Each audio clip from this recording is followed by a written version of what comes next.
Tonight's episode of the 31st Lap Podcast is brought to you by DirtTrackDigest.com. If it's on dirt, it's on Dirt Track Digest. This is the 31st Lap Podcast, recorded live in the studios of FingerLakes1.com in downtown Seneca Falls, New York. And now, your hosts, Chris Marquardt. Good afternoon, good evening, welcome to episode number 198, if you can believe that, the 31st Lap, celebrating episode number 198 tonight. Going to be joined this evening by Dale Welty, who is enjoying quite the hot streak down in the southern tier. And then on top of that, we're going to be talking with Tim Kerr, who reeled in a win Friday night over at Brewerton Speedway.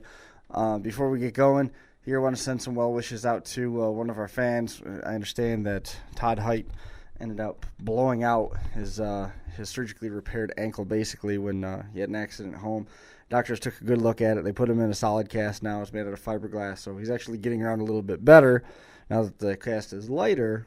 The problem is that the doctors told him to stay off it altogether. So Todd, who had hoped to get into some circle track racing at Fonda Speedway through the course of 2016, obviously that's not going to pan out for him, but wishing him a speedy recovery. Chad Holman, we talked with him last week, went out and almost got a top 5 finish with his crate late model over at Fulton Speedway.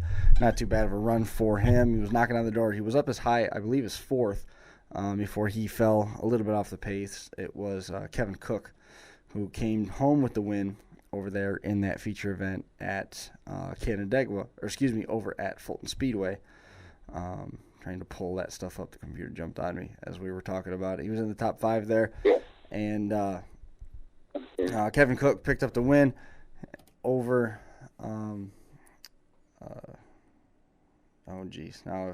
Now I've completely lost the spot. There it is. Billy Eisel, Jason Parker, Brandon Ford, and A.J. Kingsley. And their Holman, like you said, he was 6. It was Chad Phelps that came away with the win in the modified feature. Willie Decker was leading early, gave up the top spot on the 4th lap, and never got back around him. Jacob Goodspeed and Tommy Goodspeed winning the youth and adult demolition derbies, respectively. Canandaigua, weather was knocking on the door at Canandaigua Motorsports Park in a bad way, but they were able to duck it all, and it was Peter Britton who inherited the lead with 6 laps to go and came away with the win.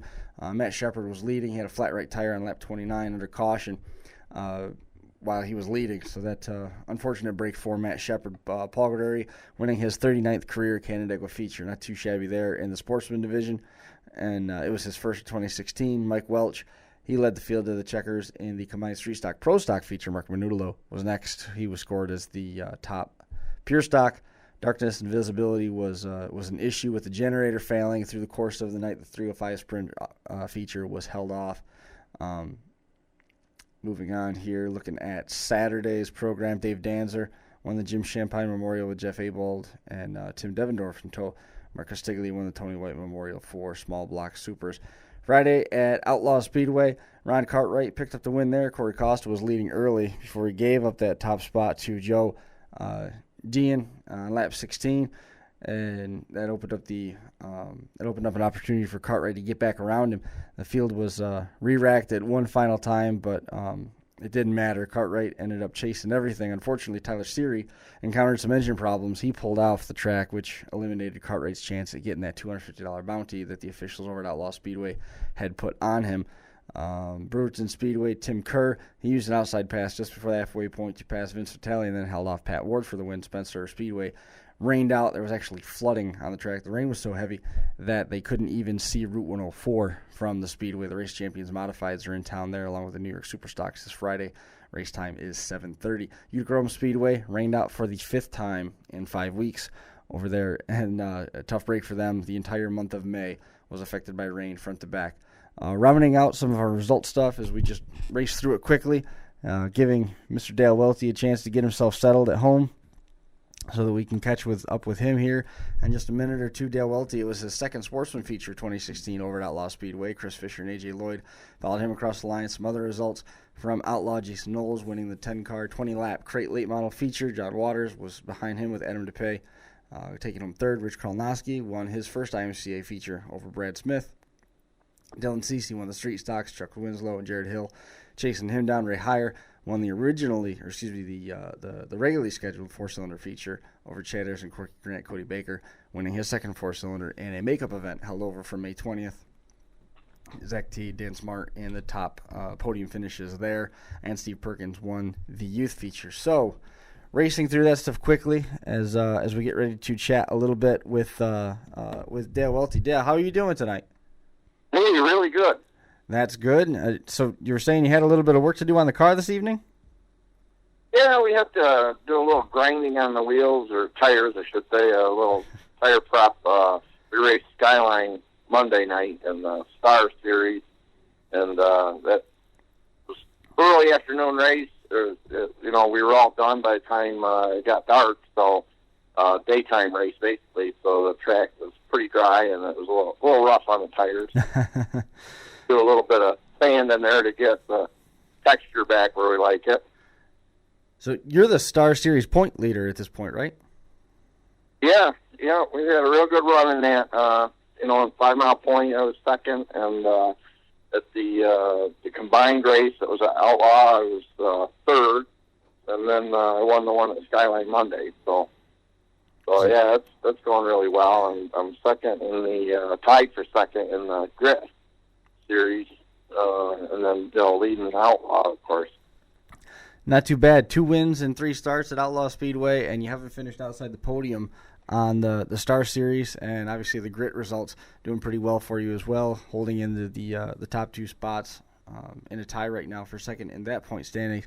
This year has really started off pretty strong for you. You're carrying some major momentum. Yeah, we're it's kind of unbelievable, really. We're not really doing anything different than we did before. It's I think a lot of people would poo-poo the fact that there's aerodynamics much involved in short track modified racing, but we put the high downforce nose on the car this year, and I tend to adjust to the tight side, and I get too far, so the front end doesn't stick very good. Well, whatever, I don't know if that's the primary difference in the handling, I think, is that nose is stuck so good that I can just drive, especially at Outlaw. It seems like I can really, turn 1 in particular, I can really bonsai that corner. I am barreling in there so hard, and the front end will hold, and then the car will rotate through the middle. But my brother also, he's been doing stuff with shocks the last few years. I know a lot about valving, but not so much pressures and stuff. And he's doing stuff with the shocks that he doesn't even tell me what he's doing. So whatever he's doing, it definitely is. It's making a huge difference. So, and he does all the work on the car. Like over the winter, he did most of the work on the car. This is the same engine that we had. Well, this was the 3rd year on the engine, so that hasn't changed. And then the chassis is an 09, so it's an older chassis. And we're running a lot of the tires we had left over from last year. So really, I don't know. I'm driving better, I think. I don't know. It's, once you get that win again for the season, we've had a lot of wins through the years, but your confidence is tied to that a little bit, and it's such a head game in racing that if you're going to the track every week and you're sure you've got a good chance to win, and it's just everything seems to work out better for you. I mean, we've talked to a bunch of teams this year, early part of the season, about how important it is to get that win out of the way early, so that you give you some momentum, shake some of that pressure off early, get the monkey off the back. You've done 2 and 3 starts now over there at Outlaw Speedway, and how has that translated to your ability to branch out and run successfully at other tracks?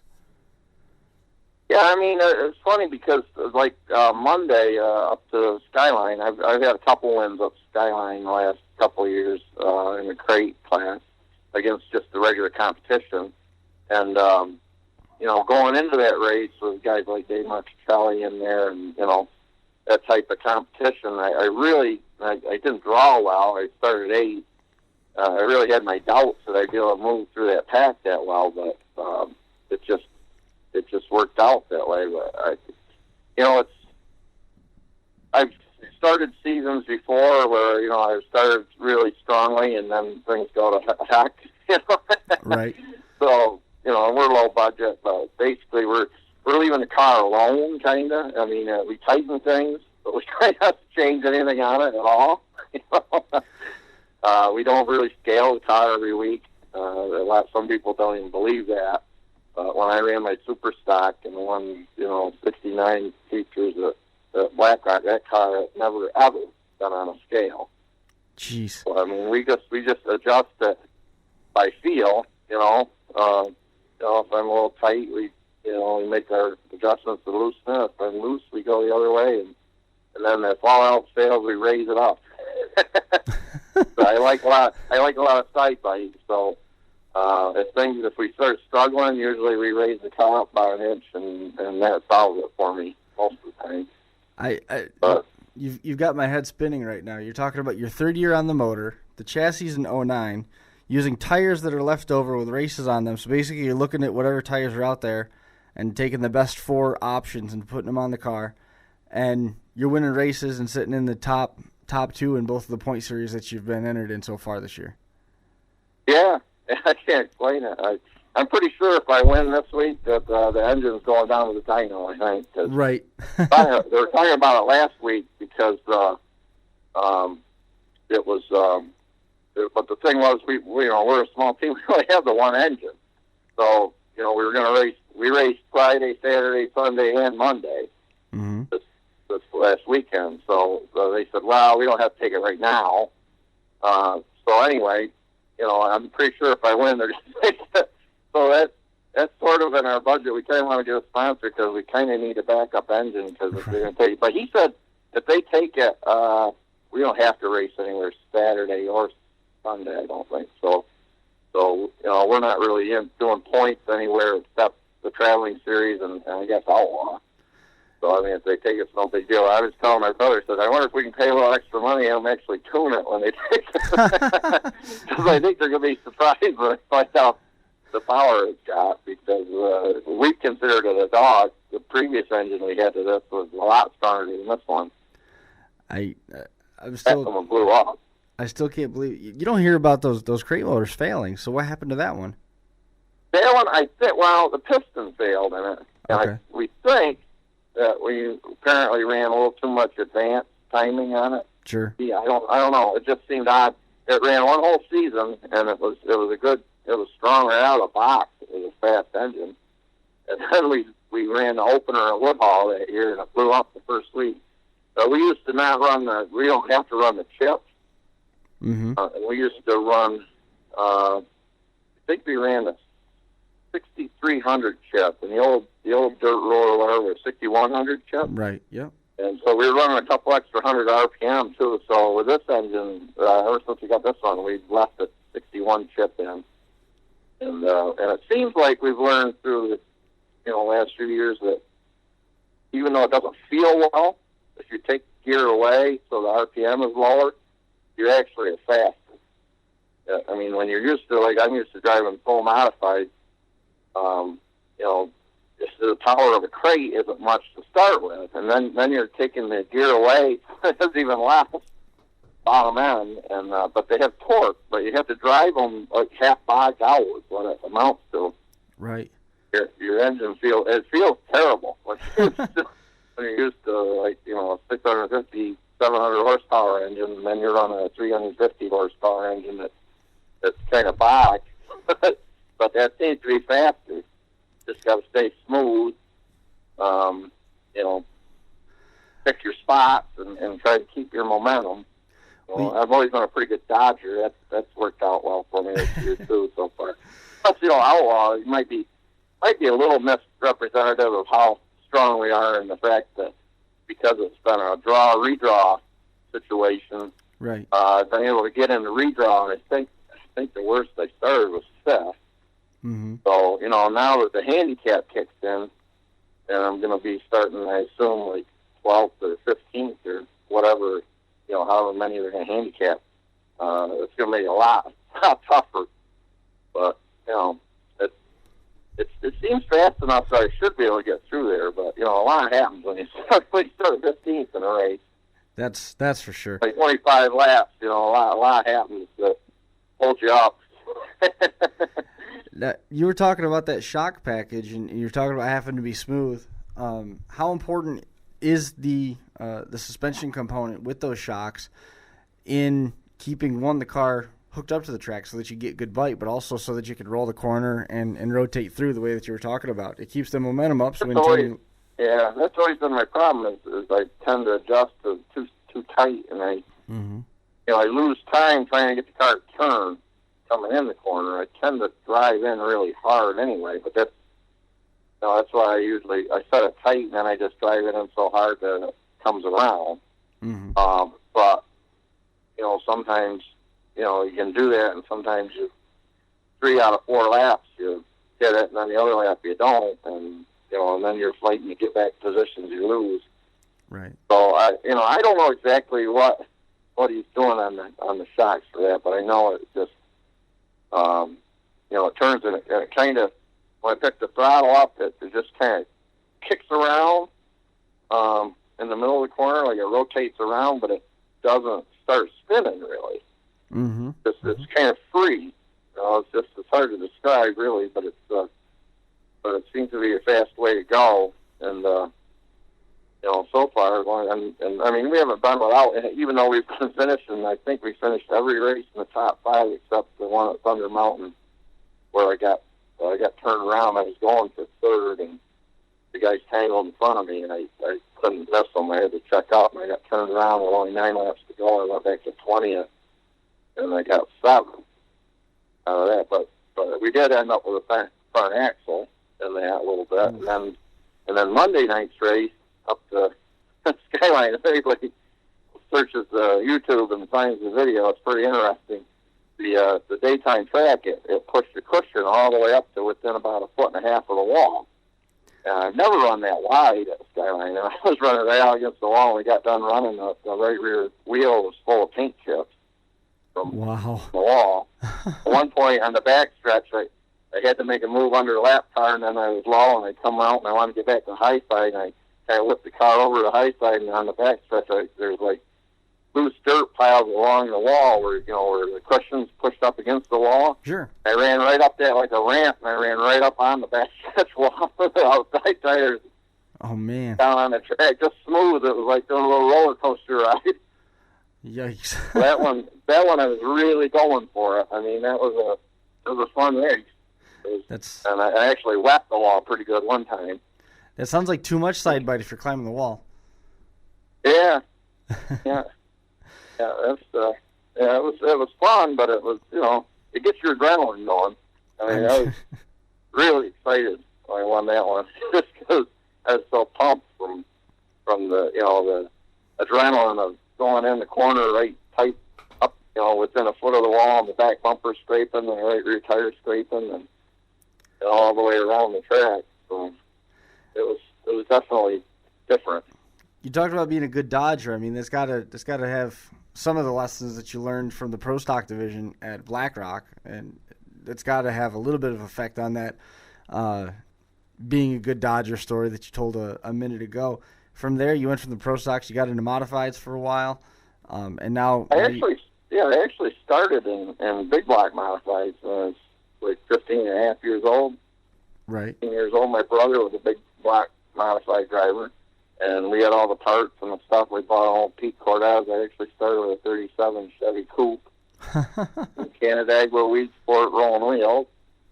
And, I mean, the learning curve was probably pretty steep, but,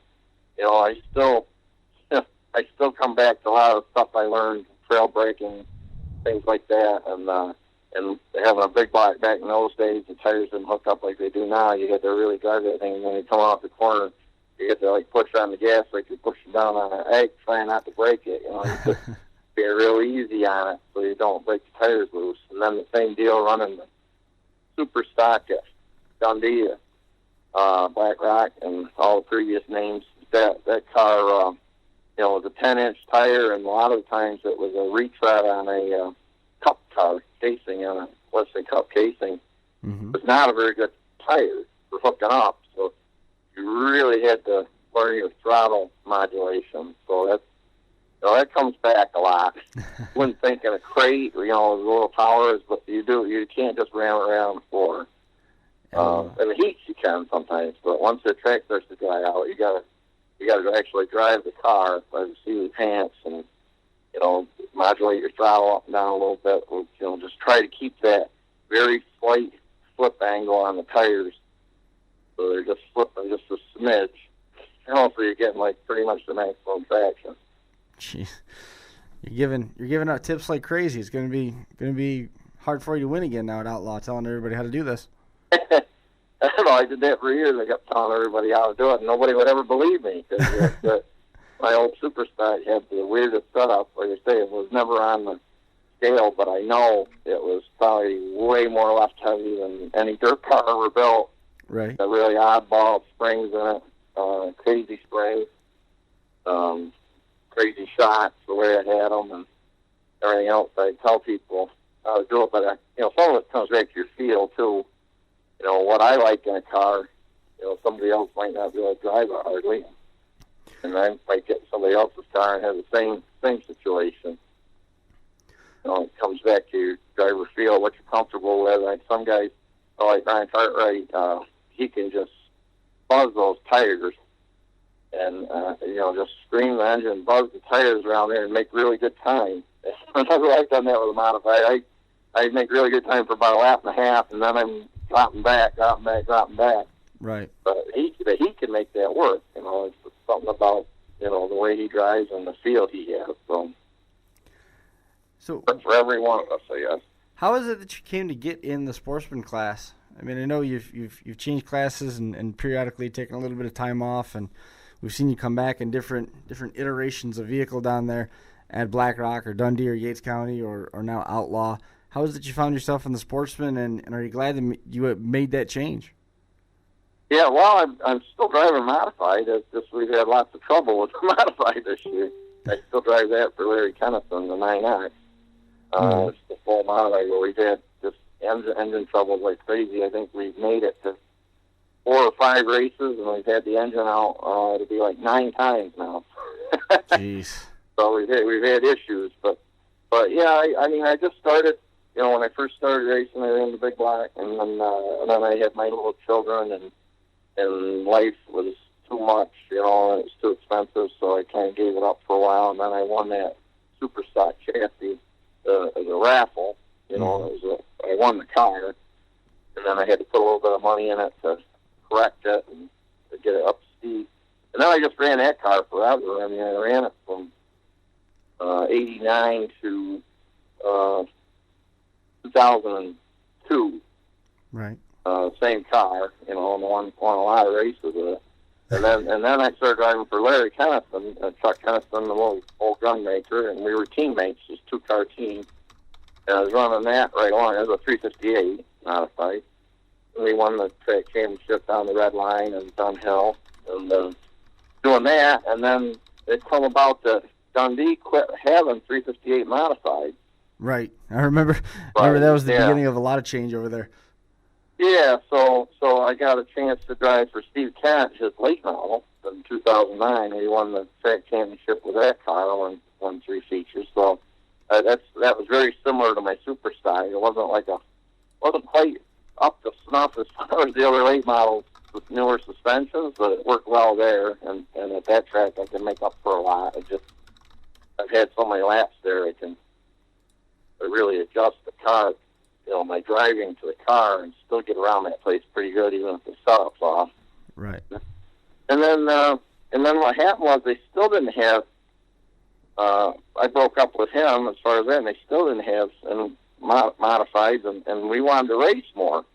My brother wanted to race, and the idea was we get this crate car, and he'd run it on Saturdays at Woodhall. And I'd run it Fridays at Black Rock, and then I'd run the modified for Larry Kennison at Woodhall. Right. Well, then he just got, so he didn't you can't get in and out of them good, He's 7 years older than I am, and I'm old. So anyway, he decided he didn't want to, so we just started running that car whenever we could, whenever. The modified takes first priority. Mm-hmm. Whenever they say, we're going racing, we go with that car. Right. So that's first priority. But the crate we've just developed. We bought a second-hand car for like $4,500. Bought a second-hand crate engine for $1,500. And the first year we didn't win any races, but we were second, I don't know, 4 or 5 times, and ran well. So then we got rid of that engine and got the one that ended up falling off. But that made a big difference. We won a race right off the bat with that. So we just developed, better. We bought the chassis we're running now. We bought for $250, I think. We bought a bare frame. Come from somewhere up around Batavia. Went up there and got it. It looks like it's been on its roof one time. But it's, and I flipped it once since then, too. Well, I rolled it over at a 5-mile point one time. It's just, modifieds are weird. They're not... What do you mean they're weird? I mean... They're durable. I mean, they're durable. People keep changing. They keep buying new ones, and they keep buying new ones, and they keep buying new ones, and you get the new one, and it takes you half the season to figure out what that car wants. And if you're running the same car, that's what you used to do with Super Slide. And you run it every race, every year, and you make minor adjustments on it to make it handle right. Once you get it where you know what it wants, like this car here, I guess that's something different. We're running a little different stuff. Torsion bars in the back, different rates than we have run in the past. So that might be helping us. I'm not going to say what they are, but right, you don't want to give it all away. but that's the thing. Each car seems like it wants something a little different. We had a speed house car when I drove for Larry. In the past, I had always driven with really left heavy. So when you put it on the scale, your left rear tire might be 100 pounds heavier than the right rear tire. And that worked great with all the other chassis we had. Then we got this one chassis, that thing would not come off the corner. And finally we got it down to 30 pounds left heavy, and it ran great. But, it takes you weeks and weeks to figure that out, whereas if you come back with the same old car, my theory's always been if the car, if it doesn't move, even if it's bent, if it stays bent where it's bent, if it doesn't move around too much, then you're good to go, And I believe in a stiffer chassis than most people do, I think. I mean... Suspension to work, but some people want all the flex in the chassis to just be good. But the problem with that is it's not consistent. Right. Go through a year. So, because we got some gussets in our frame where modifieds typically crack and stuff, so it's a little stiffer there than some of the other tires. So, who knows what, It's just like when you first started winning. Like I raced for years. I raced in the big modified, big lot, won some heats and stuff. But I was fourth. I think was my best feature finish. And then I run a couple of years with a super stock. I run good again, but no wins. So then I won a race, and you see this all the time. Once a guy wins one race, it seems like you can win. Then all of a sudden something clicks. Right. And I think it's the same way in a slump, kind of. Like, I haven't been in a horrible slump. I've won races every year for quite a few years. But, like one here and, one there. And, it's just not a lot. And, back in the day with the super stock, one year I won 15 features in one season. Mm-hmm. I think they had 19 races. I think I won 15 of them. And I got second in the other one, and then the other two, I think I got flat tires late in the race. I would have won them. It's just weird, It's just weird. You can sometimes you get on a roll, and it's bizarre. You'll make a move, and you don't even know why you made the move, and next thing you know, the guy that was ahead of you does something really crazy, and you go right through the hole where he was because you happen to make the right move. Right. So, it's just serendipity or something. I mean, you get in a zone, I guess. I think my concentration has been better this year. I don't know what to attribute that to either, but I do seem to be a little more focused. I got to believe that not having to chase the car's got to help you focus on driving it. Yeah. Well, you don't. Yeah, if you're not. Yeah, and if you got everything reliable and you're sure everything's good, you're not thinking about all that other stuff. Right.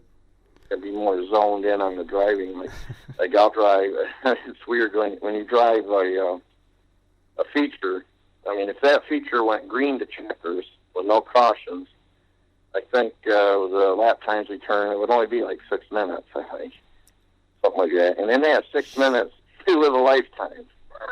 Right.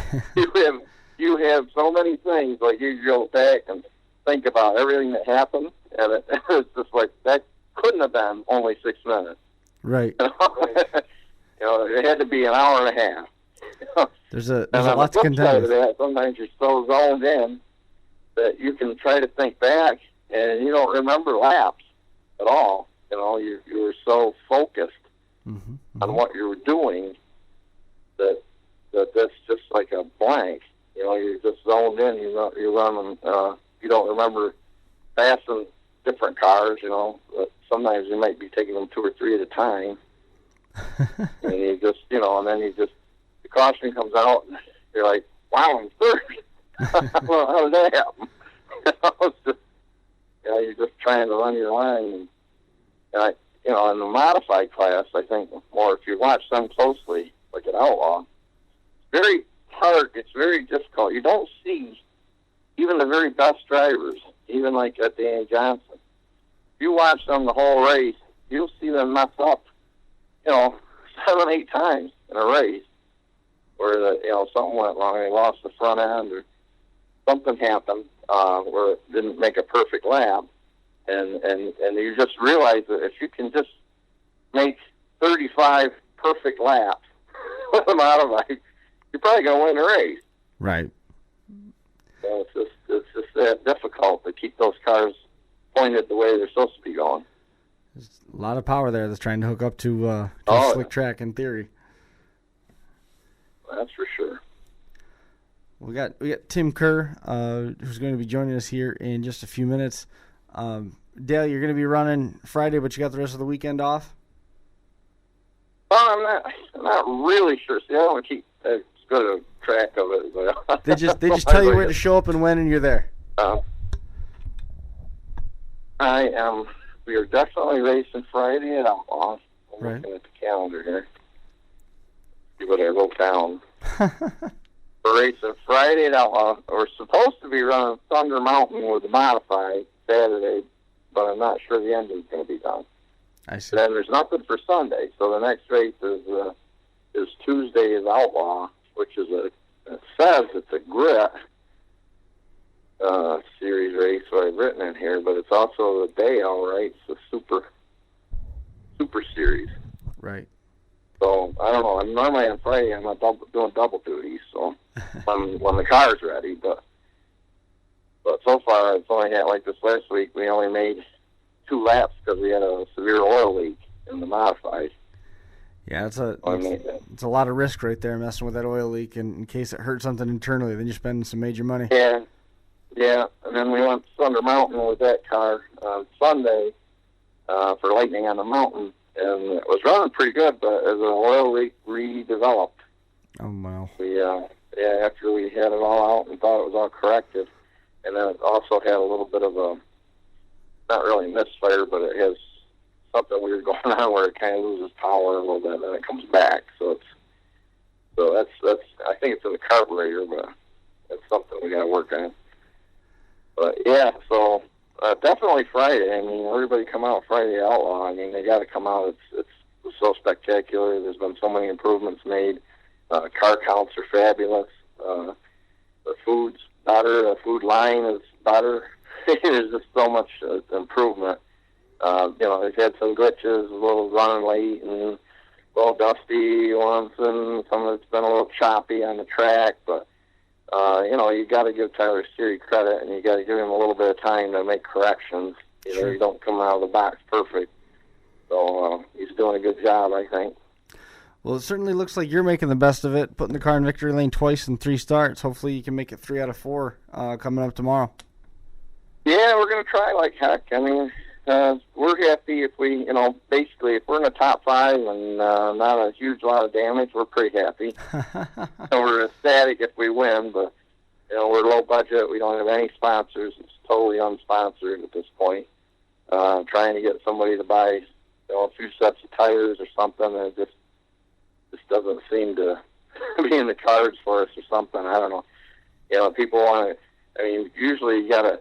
Well, it costs about $700 to do the graphics. Mm-hmm.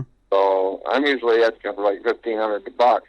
Is like the top end. That's like the biggest sponsor I've ever had in my life. Right. And we're not even being able to swing that. So you figure you take out the $700 for the graphics, leaves you like $800. That's like 4 tires. So, yeah. It's not like a lot of money really. It's not that big a help really. It is, but it's it's just tough when you're going on your own. But if we can keep going like we are and not bang things up, it kind of pays its way as it goes. So. Well, we certainly wish you the best of luck on the sponsor hunt. If there's anybody looking to get into racing in an affordable way, Dale's got some winning opportunities lined up for you. Keep putting that Sportsman car in victory lane. Hopefully the stuff with the modified turns around, Dale. And again, I wish you the best of luck here this weekend. Please, through the course of the summer, keep in touch with us. Let us know how you're doing. Yeah, I have a lot of fun. I like talking about it. It's pretty much my life. It's a lifestyle.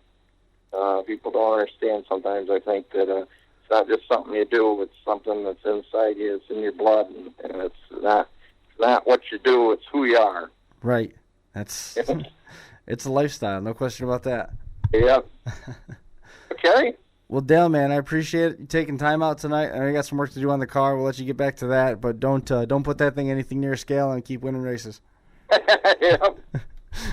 All right. Thank you very much. Well, thanks, man. We'll be in touch. Yep. Talk to you later. See ya. Bye now. Thanks a lot. There goes Dale Welty, winner of 2 of 3 features at Outlaw Speedway and winner Monday at Skyline. He has the points lead with the Star Series Sportsman Tour as well. Getting Tim Kerr on the phone to talk a little bit about Brewerton Speedway, where he had a great run come together for him that resulted in a victory on Friday night. We got to get Tim on the line. Tim is from up in Ontario, Canada, so we're hope Jim here at Finger Lakes 1 doesn't mind that we're calling long distance because we are actually using a landline. It's rare that we get landline phone numbers when we do some of these phone interviews. Hey, Tim, can I put you in?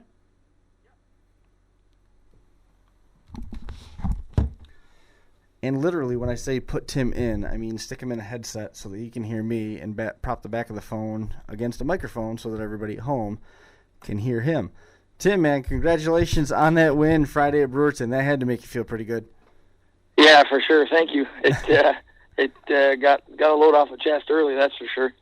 I mean, how important? We talked a little bit with Dale here in the spot before we came to you. How important is getting that win early in the season to let you sort of take some pressure off, I guess, and not over-tune the car?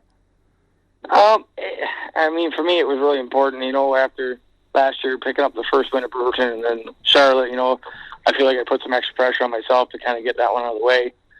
And we've been staying pretty neutral with the car and just kind of playing with what we had. We've had good race cars. It's just been putting all the pieces together. So finally sealed the deal and put everything together for a good solid night. That's for sure. How tough is it to run a modified program at Brewerton coming out of Canada every week? It's not terrible. I mean, it's a bit of a drive. But I mean, I enjoy big block racing, and I enjoy being down at Brewerton and whatnot. So I mean, it really doesn't hinder me whatsoever. Right. I mean, the racing stuff there, it's like a series race every time you go there. So I mean, I feel like if you're running against the best cars possible on a weekly basis, I think that's what makes every team better. So where's this win compare, given the field that you're up against at Brewerton on a weekly basis? How does this win compare to that win at Charlotte last year? I mean, it's right up there with it. I mean, anytime you can pull it a win at Brewerton, I feel like it's like I said, it's like winning the series race. It's probably the toughest field there is for modifieds, to run against on a weekly basis. So, I mean, you're always excited when you can win at Brewerton. The best there is wins at Brewerton. So. Take me through the feature itself. I mean, it was no easy path to victory. No,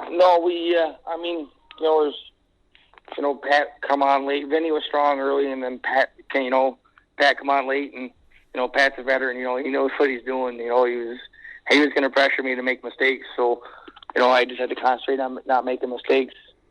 That was, I think, the biggest key. The car was quick on the short runs.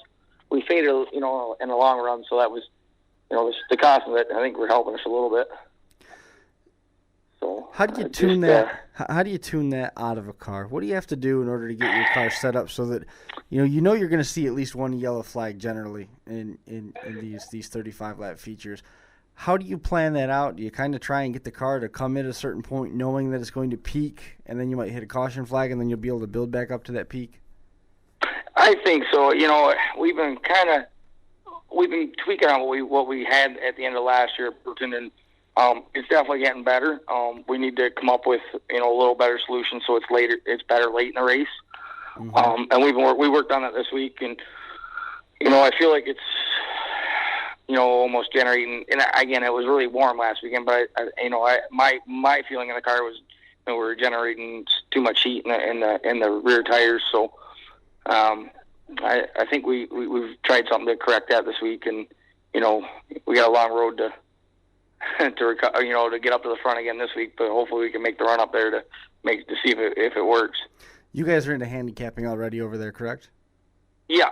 We started into handicapping the second week basically because of the rain out. So, okay. We're going to probably start and probably no better than 15th or so. So we got our work cut out for us.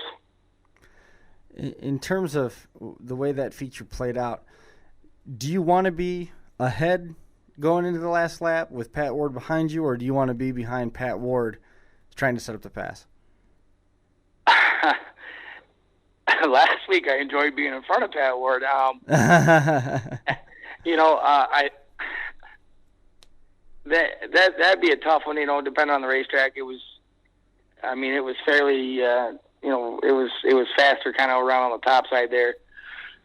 So I don't know. It would have been a tough one to pass unless you kind of had to, maybe a bit of a slide job there to make it work. If you had to make a pass on the last lap, it would have been a tough one, I think, to make a pass. If I don't know. I really had to work on Vinny really hard. So yeah. I'd just rather be leading, I think. In terms of your run down there in Charlotte, that sort of set a little bit of a tone. How much did you do in the off season? Did you buy a lot of new stuff? Did you put the new motor in? Did you just freshen it? What did you do in order to prepare for 2016? Because I gotta imagine that win in Charlotte put all sorts of confidence into the team in the off season, knowing that you had a piece as it was right now, that there was a piece that could win. So you've got all this confidence in it. What do you do to it then? Do you kind of try and leave it alone, or do you try and make big changes to it to get better? We kind of did our typical routine. We stripped it down and went over everything piece by piece. And just before Charlotte, we had pretty much rebuilt the whole car pretty much. So we just the couple things that didn't get done, we did them, and freshen up the engine. No new motors, just freshen up what we had. Mm-hmm. And then we just started having the bad luck kind of started in Florida, but the cars had speed in it, so I haven't really been worried about it. In terms of anything, we're the car's pretty much the same. We got the same body on. We've got fresh bodies sitting here, and it's like I said, just you go through it, and as long as nothing's broken or wore out, it's not a huge deal to me. It's not a huge deal if it's not broken or wore out. It's got to help the budget out quite a bit too. It does. If it needs to be fixed, we go ahead and get it, or replace it or whatever. But I mean, some of our running gears, there's a lot of guys that, change up the running gear every year and stuff. And, I kind of went to the, as long as their stuff's fresh, I don't think it's, maybe that's just my personal opinion. I don't, go out and buy new stuff all the time. The frame's still 2014 and whatnot. We try and run off a little bit smaller budget, and, that way, we can stay competitive with what we got. I mean, that's my belief, personally. So what message does this send to the rest of the field at Brewerton in terms of the opportunities that you guys have for season-long success there? I hope all the young, like the smaller teams, that they can, there's a bunch of really good young guys and smaller teams that, if you just, you got to put your homework into the setup and put your time in the shop through the week, and if you can get something that works.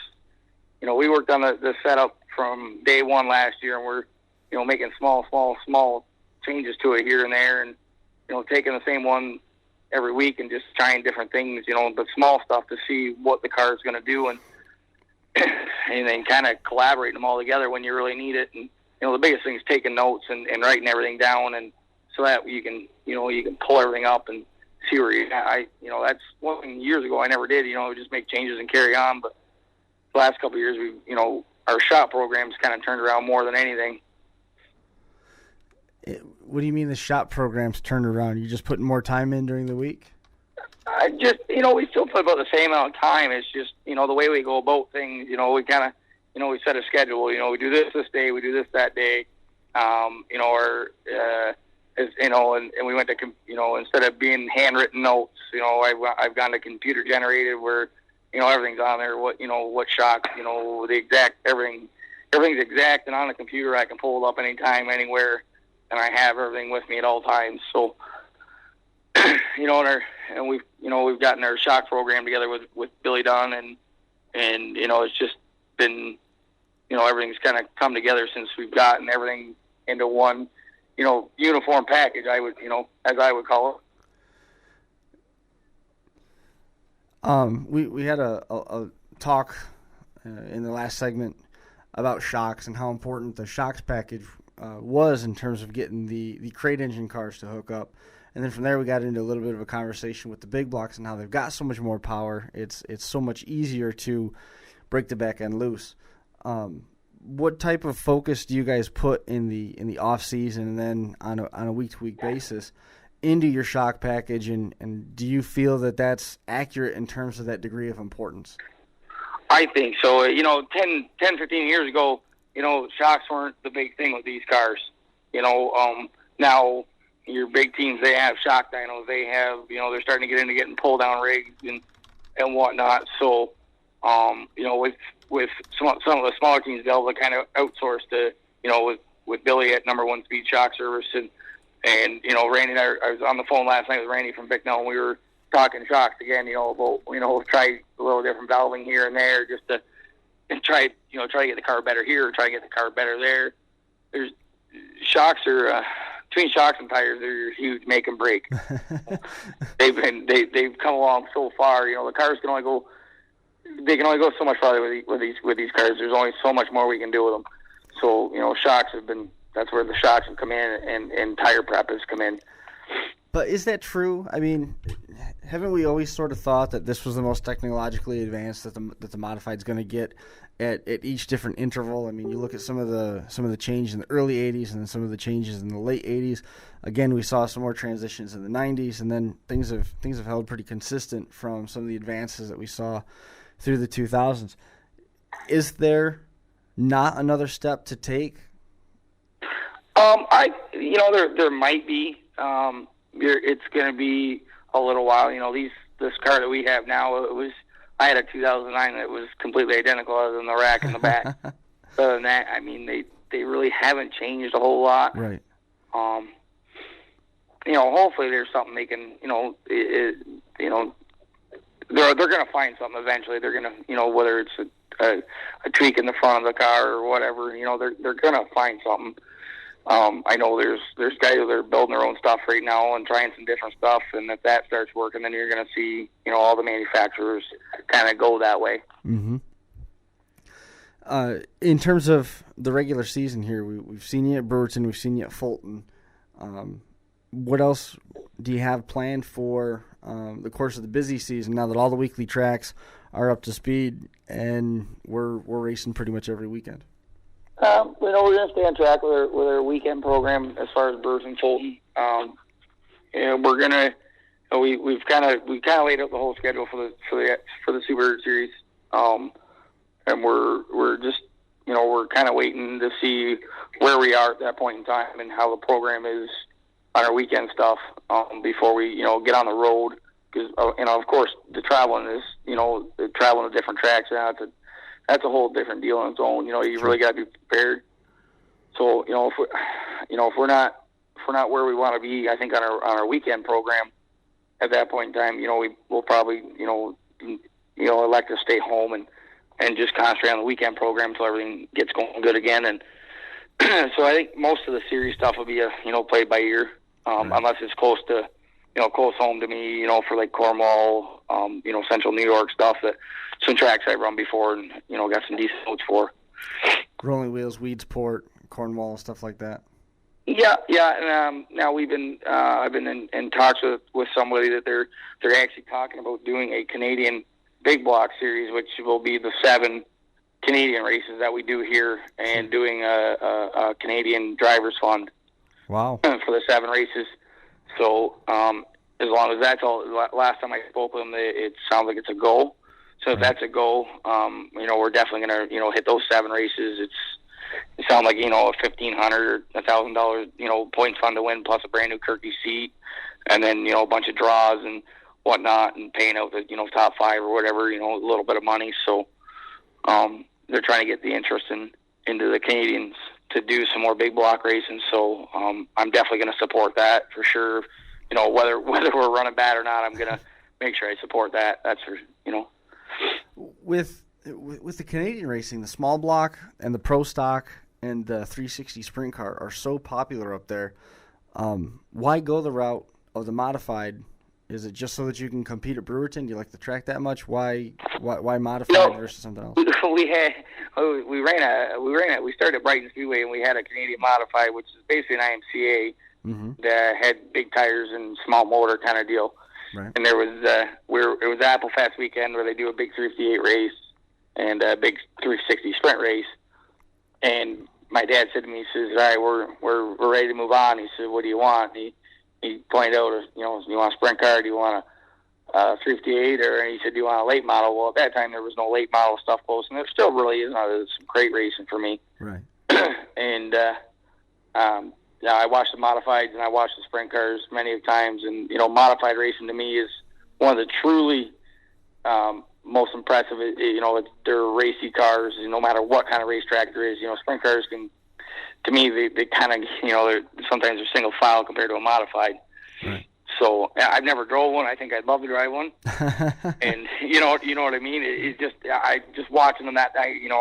I chose to go to a 358, and then from there we kind of bought the big block stuff and started traveling a little more. And then we sold off our small block stuff and just solely concentrate on the big block. So I don't know. I enjoy this part of it. I really enjoy the racing and the people that we've met through the big block stuff. So I think it's been a blessing, personally. Is it easier to focus on one division? Like we talked with Dale Welty a little. He's got the modified and he's got the Sportsman car. We've talked to a number of guys that have multiple different cars sitting in their shop that are either at the ready or what would seem to be more troubling is they're running consistently now. Was it easier when you got rid of the small block stuff to just focus and run well with the modified, or did it not seem to really be an issue? It made things a little bit easier. What you would, some of the stuff you did with the big block, you couldn't do with a small block, and some of the stuff you tried with a small block, a little more with a big block. We were at that. It was so early in my career at that point. We were scaling them the same, and trying the same stuff with the two cars, and weren't really kind of getting anywhere with either program because you try something and it didn't work on a small block, so you wouldn't try it on the big block. Sure. Last year was the first year I really got into in a long time working with a small block car. And, I called Randy, and I'm like, all right, what do I do with these things? A friend of mine was driving it, and I told him I'd take care of it and get it scaled up and bring it to the racetrack and whatnot for him. And, and it was, they're a different animal, that's for sure. They're totally different to scale. They're just way, way, way different. Just the weight, the weight difference and, the weight between the motor and all that kind of stuff. It just, it throws you for a loop, I think. Sure. We got a question coming in from Todd Height asking, if somebody wanted to jump into racing, what division should that person jump into and learn from? Is there any advantage to one division or another if you have if you have a pretty steep learning curve in terms of what you bring to the table for racing experience? Obviously, seat time is going to be the default answer, but did you have anything more elaborate beyond that? I really think that the crate rookie, the rookie sportsman class, any track to have that's been a huge step for the sportsman. That's our major car count. Anything, 4 cylinders are good for somebody that's, out there to have fun. But if you want to make it, you want to keep, if you want to keep going up the ladder, there's nothing wrong with jumping in a crate, any kind of crate car or a pro stock, something rear-wheel drive right up, just to get used to everything, But I've been a fan of that rookie sportsman class the last year or so. I think it's doing a world of good. They're starting to do it a lot up here in Canada. Mm-hmm. The car counts, to me, the sportsmen's the ones that bring, the people, and they're the guys that are going to come up and be where we are in 10 years or right. 5 years or 2 years, Mm-hmm. But, anything that you can, any type of racing is racing. If you got to go where your budget allows you and, and then go from there. It seems like that rookie sportsman class has sort of helped the economics of racing, because now you've got a market for your used stuff to be sold off to, which in turn gives you more money to spend on new stuff to keep your car performing better. Yeah, and we've got a couple guys in this area that are starting to get into it, and I try and now we run a lot of harder compound tires up my area than we do at Brewerton, but anything that I got that's used to have run on the car in a couple of years or stuff like that, I try and help them out and give them the stuff, or give them a couple of tires that I consider wore out or whatever. Mm-hmm. I'm not in it for the to make $1 million, but I'd like to see people have the same chance that I had, to be able to go and race, or any of us that are in this level. It's nice to see people, get the experience to try. So, I try and do everything I can to help mm-hmm. local people get into it or whatever I can do for them. So you got to kind of rack your brain sometimes when you're getting questions about how to set up a car and measure if they're in a modified or crate late model, or crate sportsman car, or a 358. Yeah, I went and helped a buddy set up a rookie sportsman.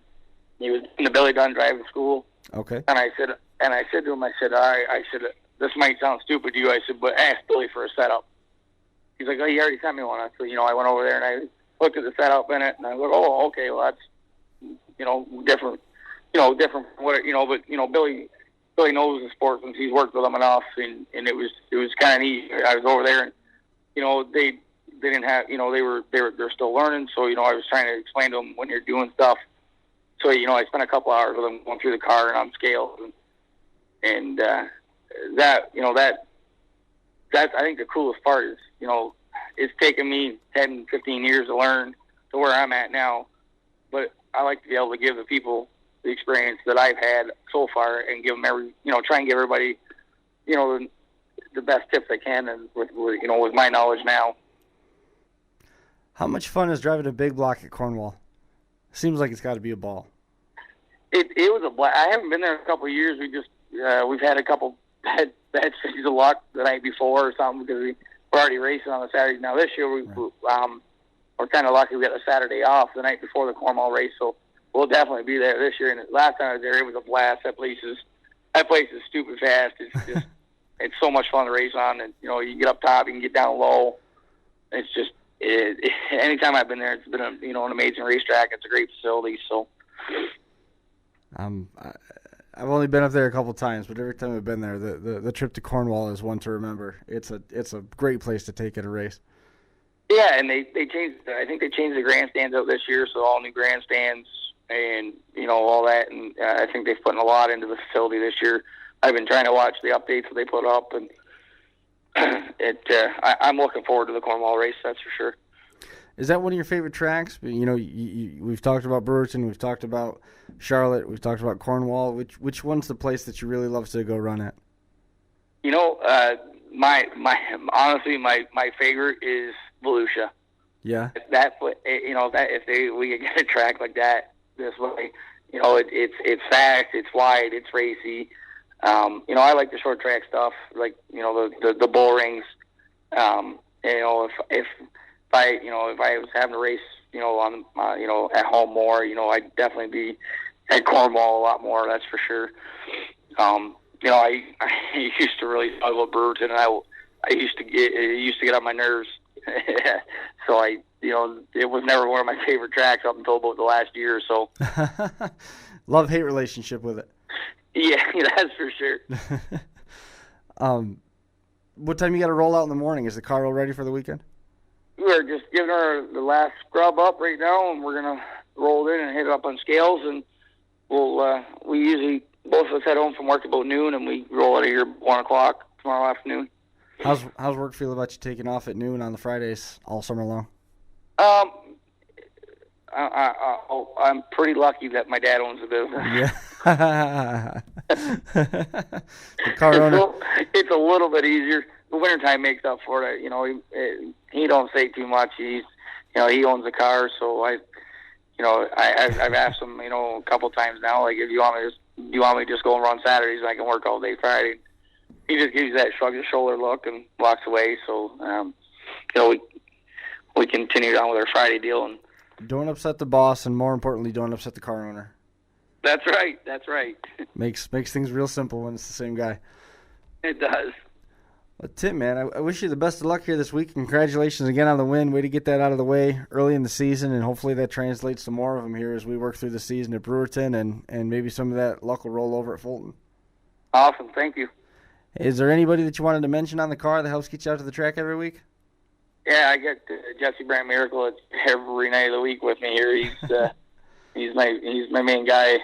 He's in here. He gives her 110% in here every week, and we got Mitch Roswell. It's in here a couple nights a week, and I got to thank my dad again. He's a car owner. I got to thank my girlfriend. She's down here just as much as we are when she's able to be, and she keeps the toter clean and helps with the car when she can. And then and I got to thank my whole group of sponsors. They've been phenomenal. They if it wasn't for them, this car wouldn't roll the shop either. So right. We're pretty fortunate to have the people that we do with us. Well, man, I appreciate you coming and hanging out with us here for a little while. Sounds like you got a pretty good team behind you. We wish you the best of luck at Brewerton. Keep in touch through the summer. Will do. Thank you. Thanks, Tim. We'll see you later. All right, bye. And there goes Tim Kerr. Good conversation with Tim. Had a good time talking with Dale Welty, and we're going to be back here again next week with episode 199, talking a little bit more area racing. Hopefully we'll be getting a couple of the sprint car drivers in here and talking a little bit with them, and maybe we'll try and track down a Race of Champions driver from Spencer, since those guys are going to be in town. That is going to do it for this edition of the 31st Lap. We appreciate everybody, again, tuning in, listening, and hanging out with us for a little while. And we'll be back here again next week. Special thanks to, again, Dale Welty, Finger Lakes Finger Lakes Television, which is local cable access channel, which has been carrying us on the FLCC channel periodically.